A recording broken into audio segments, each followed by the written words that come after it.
Hi, everybody. Welcome to week number 7. This week, next week, and the following week, 3 more weeks before your midterm project is due. All of the assignments that you've been working on over the last several weeks, all information from that you're going to input into your midterm assignment. If you have not looked at those guidelines in a while, I recommend going in and looking at the midterm assignment and start working on it. You don't want to get yourself in a situation in that last week where you're trying to do the whole thing. You've worked on it all along. You just need to compile all the information so that last week it'll be easy peasy to get it done. This week is perhaps one of the most difficult weeks in the entire course.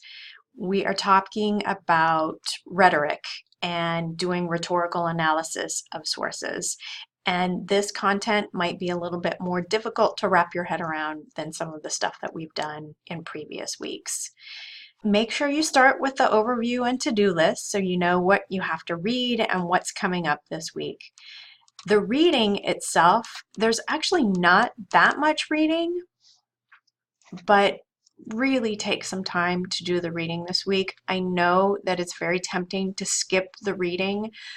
I promise you, you will be more successful in the assignments, in the quizzes, in the individual assignments if you read the content first. Remember, this is basically your textbook. It's all online. It's all available for you for free. I didn't make you buy a textbook, but you've got to read it in order to be successful. This week, you only have 3 assignments. You have a quiz on recognizing rhetorical appeals. So that one is due on Sunday evening, Sunday by midnight. This is the bulk of the assignment. You are identifying rhetorical appeals in the 5 sources that you have already selected for your midterm project. So you've got 2 books, 2 articles, and a website. The 2 articles, one of them needs to be a scholarly article, one of them needs to be a popular article. If in your assignments and feedback, if I've said you need to replace this, you want to replace it for this week. It's very important that you have good, solid sources for this week. This is the final stretch.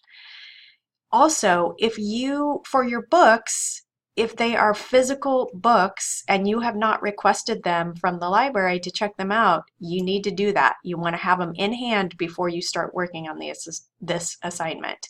And if you can't make it to the library, then I would suggest you switch out those sources and find some ebooks in the catalog. And remember, it doesn't have to be a whole ebook on your source. It could be just a chapter inside an ebook.